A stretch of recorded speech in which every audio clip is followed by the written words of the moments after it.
Well, g'day, Max here again. Welcome back to the shop. So this is going to be part one in a long-term series on our Dean Smith and Grace here. So we have a huge list of repairs to do, some very interesting work to do on this machine to give it our best effort to bring it back to a good working machine again. So when I say long-term series, it's not my primary focus. I have other machines which are higher up in the pecking order that have to be put back into service first, but the parts for this are sitting on top of another machine, and so I'm not double handling too much stuff. I thought, well, let's just make a bit of progress on the start of this. So every few weeks I will put out a video on this machine on our progress. So sitting on the table of our boring machine is was the tailstock. So we've got the carriage and apron off the Dean Smith and Grace. Now I need this area cleared off. So that's why we are progressing. And yeah, I just don't want to keep moving this stuff around. It's too heavy, takes up room and all of that sort of thing. The reason why I need the boring mill cleaned off, apart from the fact that my aim was to start this machine in the latter part of this year, which is sneaking along very quickly. I do have one other priority, and that is this Casto power hacksaw. This I need up and running so I can cut some larger material. And that way I'm not relying 100% on the little pipsqueak bandsaw down there, because if that goes down I'm screwed. So this is a priority job next. But yes, in the interim I want this boring mill top cleared off, so I've got somewhere, if need be, to put some of the bandsaw parts, as I'm a bit banged up for room in here. So we're just going to be taking some initial measurements and carrying out a bit of an inspection on the bed and the headstock bearings. So we need to know exactly what we're dealing with here, and that will enable us to know exactly what direction we are going with this machine. So let's crack on.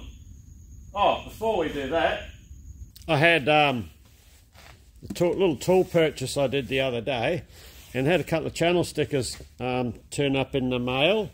Stuart's Shenanigans. Stuart's over in the USA, and he's currently working on his Cincinnati milling machine, and it's one of those curly jobs that involves repair on the head of it, and yeah, it's one of those ones that can very easily do your head in.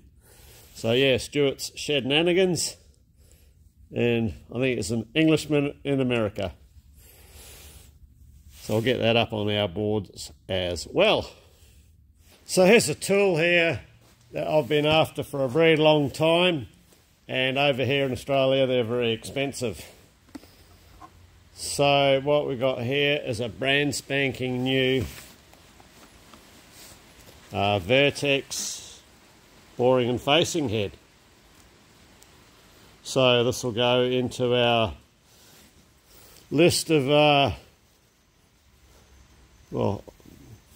into our tooling cupboard, and hopefully we'll get a lot of use out of it. So I just have to get the other arbors so it will fit.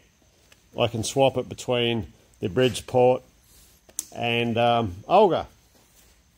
So yeah, it's brand new.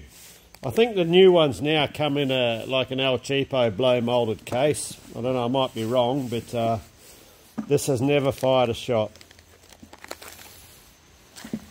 So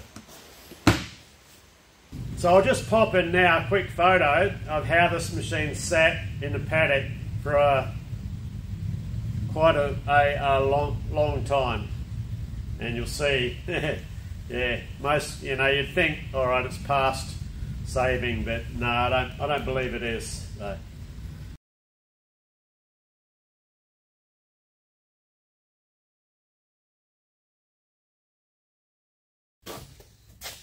After doing a lot of cleaning on the bed, so the bed is clean enough, I'm happy with where it's at. So I set the base of the tailstock on it, and you might be able to hear that. We have a few thousandths of an inch clearance in there, in between the shears, which I don't want. So it has some wear in it.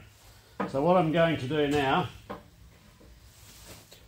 we're going to have to find one of the edges, preferably two. I think we can get two, that we can get some definitive measurements on and check the wear on this bed. So I've had a look where everything runs, and it's looking like nothing runs on this back surface here and this surface here. The tailstock rides halfway up this surface, so the bottom half of that as well as the bottom half of this one should still be original. So we've got two good surfaces where nothing runs on, and the other two in here to back up whatever measurements we get. The main shear here, the carriage runs on, so the gib strip, you've got your gib strip on one side and the carriage running on the other. It's a fairly sizable sort of a gib strip, so that's a good 2.5 foot long, that, so it all appears to be in good condition. So let's get some measurements. What I'm going to do, I'm going to run our tailstock base up and down and just get some initial side movement, just to check our initial play to see what we're actually dealing with. Then I'm going to divide the bed up into 150 or 100 millimetre, maybe 100 millimetre long 4-inch lines. And I'm going to take some dimensions with a micrometer, and then something like this with a dial indicator on it, reaching down the sides to reaffirm those dimensions, and then we can make a plan of attack of actually how we're going to take care of it.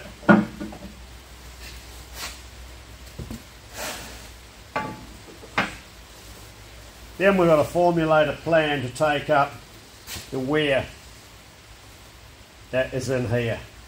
So I'll get all this set up, get the measurements down. I'll just show you me doing a couple of them because it's going to take a fair amount of time.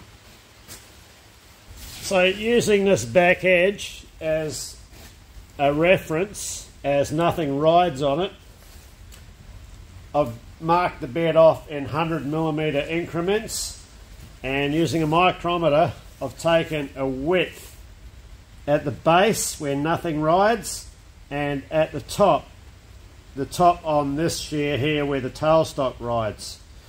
So what we came up with was a nice consistent measurement down the bottom, and they're all coming up at 4.0035, measuring across the unworn area, all except the last two measurements up the very end here, where in the unworn area the upper was 4.003 and the lower was 4.003, so there's half a thou missing in the unworn area where nothing rides. So I don't know what's happened there. So with that being said, across 19 measurements we have a maximum of 1/1000th of an inch wear, and it is in this area just here, between here and about here. seems to be the maximum where our tailstock has been running. So I don't know.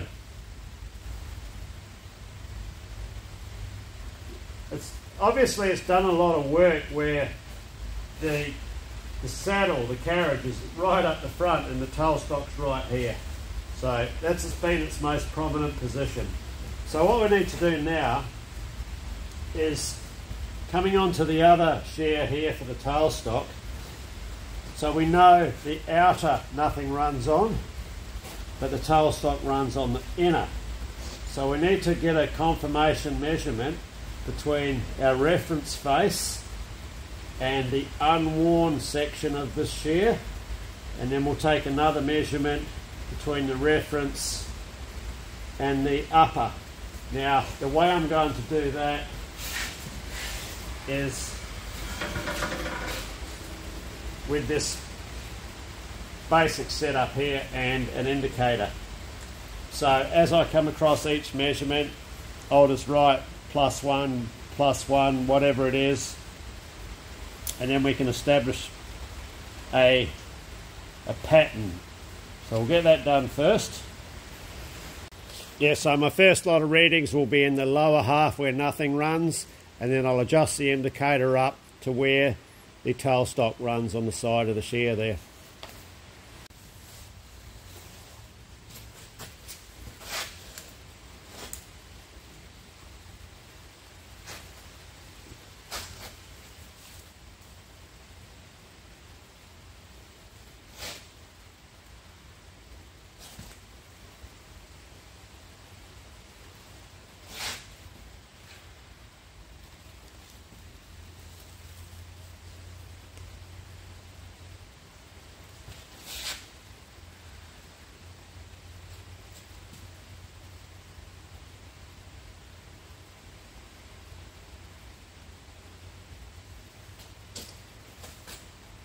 Okay.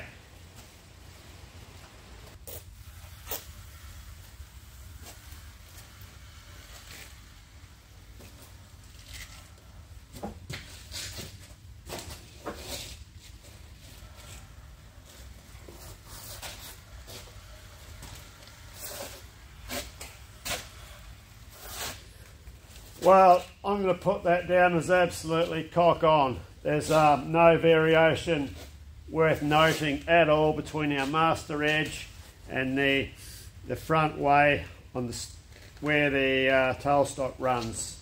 I'll see if I can clamp my camera onto my bridge here.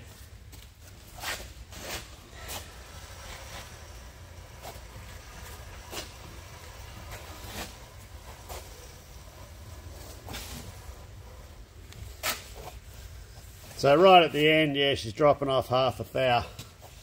Go back the other way. Not bad for an 80 or 90 year old machine. So, and that is on the surface that the tailstock runs on. So what we're going to do now is we'll repeat that, but we'll put our indicator on this side. And what I think should happen, we should echo any variations that we had on our micrometer width, which would mean all of the wear on the tailstock shears is on this way here, and there's nothing on this way here on the inside. So if we had the variation that we're getting, if we were to scrape the way, it's looking to me like would only be this face here, and this one here will be left well alone as there's no wear showing. And there's only 1/1000th of an inch showing here, so it might not, may or may not do it. Probably will.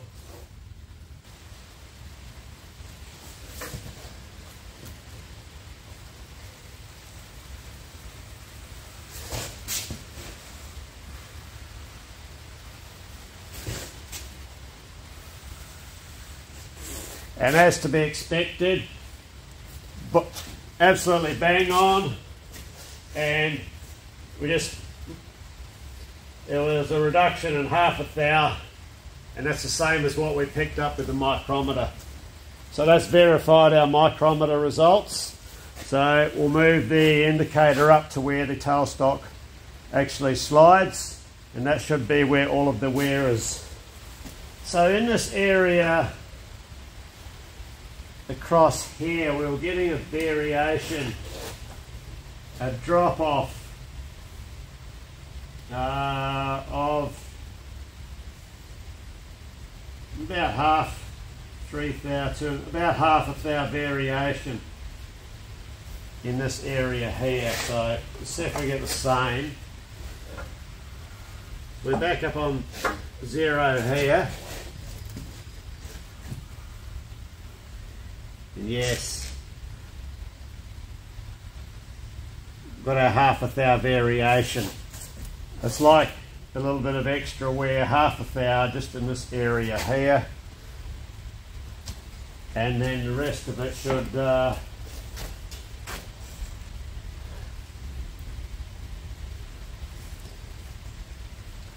we should pick up half a thou towards the tail end there.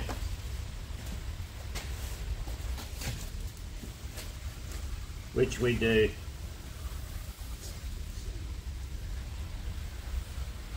So we're smack on our 0, still on our 0. Dropping off a couple of tenths now. Minus half, probably minus 6 tenths. And then we're coming back up to 0. Okay. So realistically, for the age of the machine, I think that's pretty damn good. What I think I'm going to do is machine up a plate that mimics the profile of our tailstock lower, probably something 4 inches, 100 millimeters in length, and we'll machine it very accurately so the width matches our maximum width, which is in this area just here. That way we can use that plate as a guide, because we have to scrape off a total of 1/1000 of an inch, starting from here, and so that the bulk of it will be here, off this face, and then tapering off to nothing, and then coming back up at the other end. So I think that's how we'll proceed with that. That's my best solution that I can think of to easily rectify that. So that's that bit sorted. So what we need to do now, it's quite interesting to note too that there was no wear on the inside of this shear here, and all of the wear was on this one here. So that will be marked as a secondary reference. That will be still our primary reference. So what we need to do now is repeat the procedure for the main way here, or the main shear, where the carriage runs on. So we'll be measuring across, and we're also going to be measuring the thickness here, and then we have to go back and measure the thickness here. And then of course, most importantly, once we've got our results for our measurements here, that's just going to tell us, okay, this shear has got variation, but we need to reference that variation off our master so we can get a definitive result, distance from there to the inner edge, and a result from there to the outer edge, so we know exactly what's going. That will tell us what's going on. Measuring across here will just tell us a variation, but we don't know where the variation is unless it's referenced off here.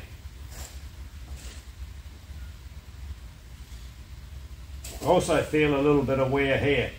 That's where the edge of the tailstock runs, and quite interesting, It's really only in this area just here, and which happens to be where we picked up was the most worn here. So yeah, the tailstock's done a lot of work in this area here. There's nothing up here at all. And I'm not feeling anything with my fingers over the top of the shears either. So, okay, let's tackle this one. Right, just on some initial measurements of the front shear here. Taking this end as a 0 point, so distance from our reference to the inner, so we're on 0, plus a half, plus a half, plus a half, plus 1, plus 1, plus 1. So it's actually, it's growing.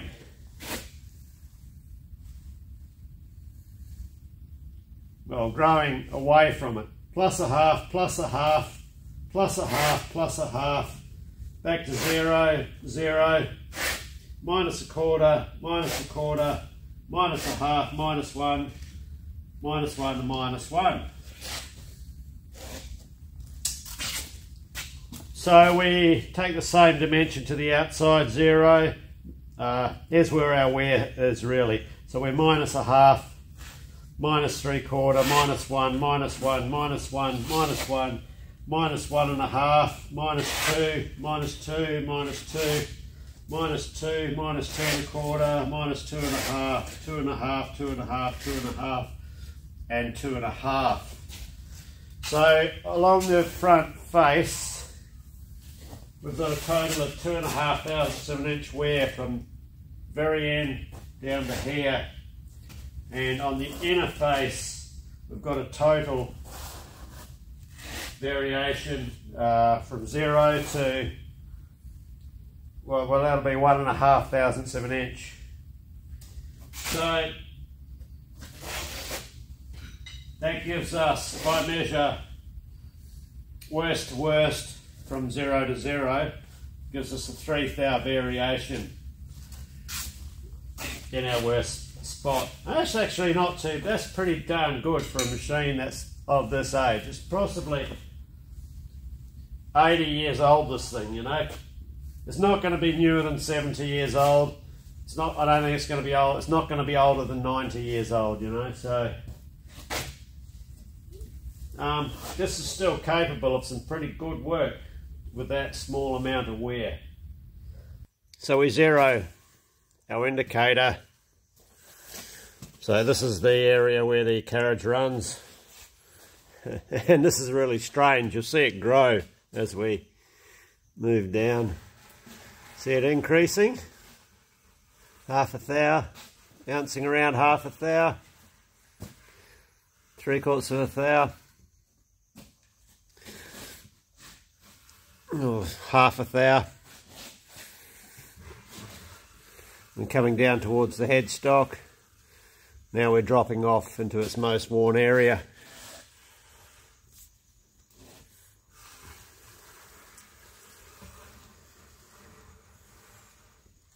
One thou. So from its maximum, where we started on 0, it grew to plus 1/2 thou and dropped off to minus 1 thou.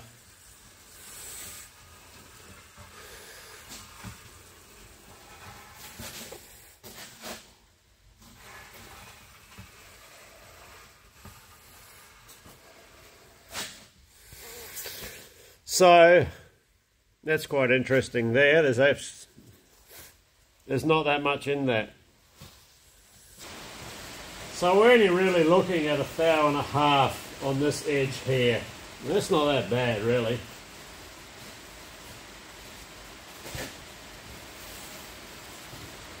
So that's something we can adjust. So let me just run that same test again on the outside, the gib strip side. And here's that rain again. Geez, we've been hammered with rain. So running down the outer edge where the carriage slides.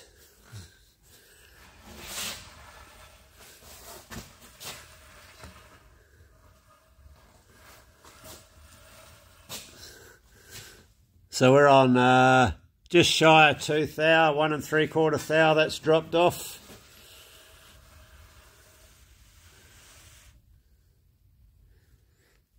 Two and a half thou. We're right down the headstock end now, and we're a hair under 3/1000 of an inch. So yeah, on this outer way we're our gib strip. So total length, we're just under 3/1000 of an inch wear. So that will have to be taken care of because the carriage will be tight up this end and slightly slack down this end, and we don't want that. But that's something we can take care of that. So that's all doable. That's good. So during the war, the railway workshops used to make munitions as well, shells and all of that sort of thing. So wonder if this lathe was involved with that, just to have so much wear. Could have just been machining the ends of shells its entire, well, during the war. And that's why there's so much wear, just in this little bit here. Who knows?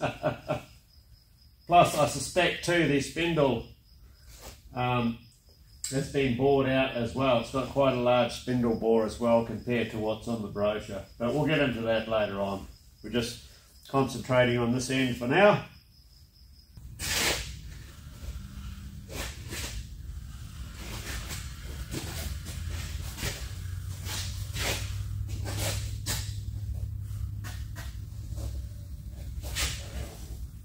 And this is actually pretty darn good.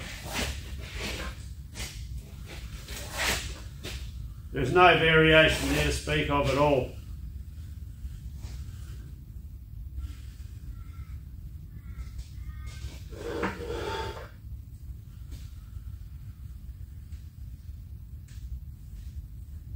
Maybe rides up a little bit the back, but that could be something going on with this tailstock weight.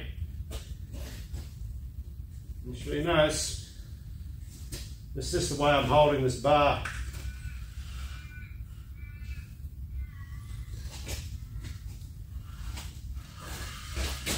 Okay, let's move the indicator out to the outer edge.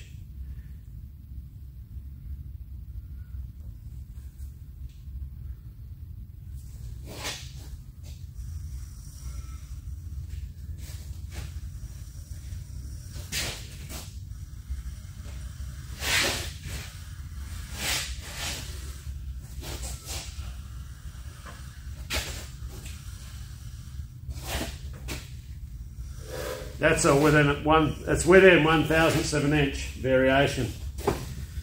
So we'll go to the inner edge.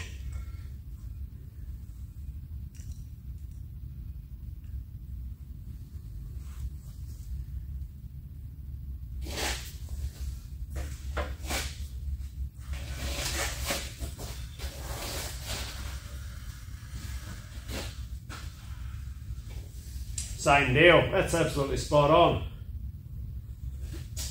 Okay, let's move across to the tailstock edge.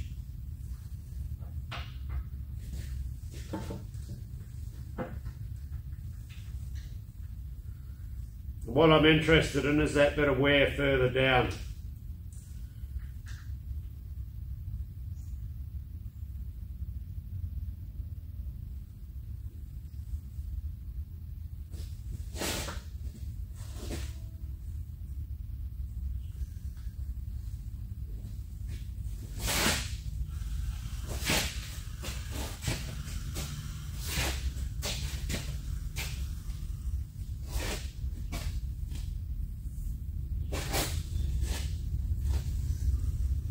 Probably not a good way to have the indicator like that. Let's see if we can get the indicator a bit closer to...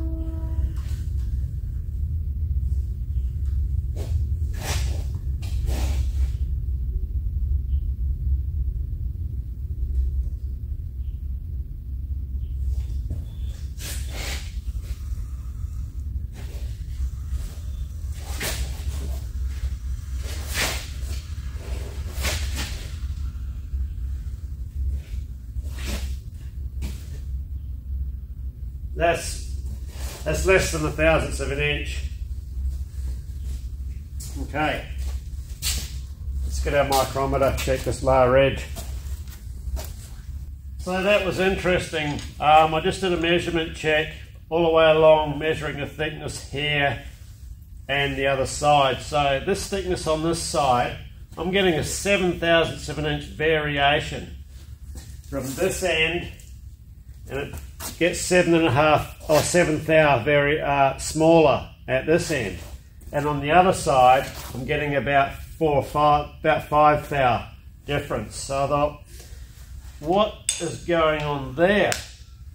So we just had to reconfirm that the way that we were taking our measurements, running off the tailstock guide and measuring onto here, whether there was any variation and all that, because we're all within 1 thou measuring across the top. So just to confirm that there's nothing funky going on in this plane between these ways, I'll show you as a quick simple check. They're just with a parallel strip and some of the old rolly papers, the old tally hose.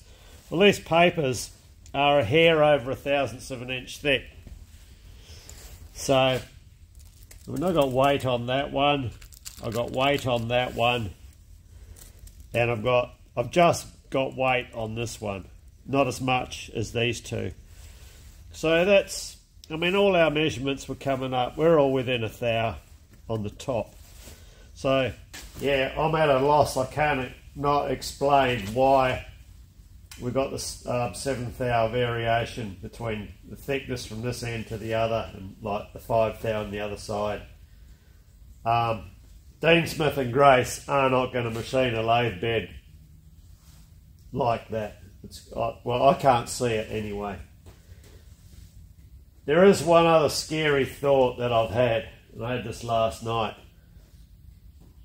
If this lathe has had some sort of a major midlife rebuild and this bed had been machined back in the railway workshops, is it at all possible, because they had some pretty darn big planing machines there and they could handle this not a problem whatsoever,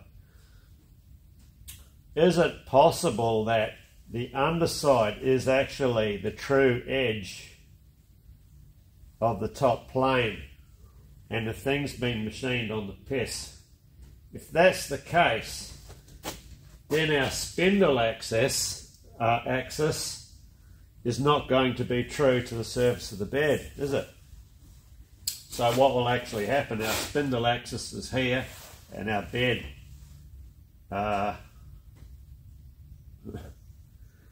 would go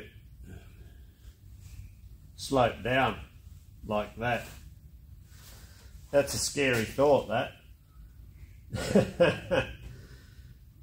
Let me unbolt the keepers of the carriage. We'll just have a look and see if there's any markings on there, because we're going to have to do a spindle axis check somehow.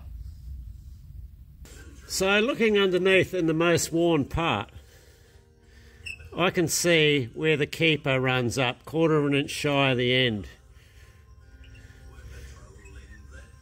And there's no wear there whatsoever. Sorry, it's a bit of a funky shot, but yeah. So I can't explain why this thickness is 7 thou difference to the other end. The top is good, the bottom is good. It's not worn, so I don't know what's going on there. So just looking at the front carriage keeper, so this is what slides underneath. And there's probably 1.5 thou, 2 thou wear in it. So yeah, I don't know why that's so different. So I'm just giving the spindle a bit of a jiggle. Nothing, I'm not putting any weight on that's too over the top and starts flexing things that aren't supposed to flex. just a gentle bit of weight, me leaning on it, and I'm getting 1.5 thou. Back to 0. 1.5 thou. Yeah, that's pretty good, I think, for a machine of this vintage. So remember, it runs in oil, it's a plain bearing, so excellent. Well, I think we'll bring this one to a close here, so at least now we've made some slight inroads on our Dean Smith and Grace and have a fair idea what we're dealing with regards to the slideways, or as they're called back in the day, the shears. So the tailstock area, that's going to should be a relatively simple one to deal with. So I'll make up our guide, which will be our, forgot the word. Anyway, I'll make up our guide, which mimics the underside of the tailstock, just a short one. And well, that'll be our gauge for scraping. With regards to this, our outside way here with the 3 thou we've got to deal with, it's a lot to scrape off that. It's only 3 thou, but what I might look at doing is making some type of a sled arrangement with the grinding spindle. Now, this sled arrangement is something I've got to build up anyway for our horizontal boring mill and possibly the Heron lathe behind us. So I think I'll deal with this tailstock area, and then yeah, we'll investigate the building of a grinding sled or something along those lines to make it. So I do not want to have to sit there for weeks on end and scrape off 3 thou. So it's a fair amount. So anyway, yeah, as I said, this series on the slave, it's just a bit of an infill job in between everything else, and it's something I can just play around with when I've got an hour or a couple hours spare just to fill in time for myself. So anyway, cheers, thanks for watching, and we'll see you in the next video.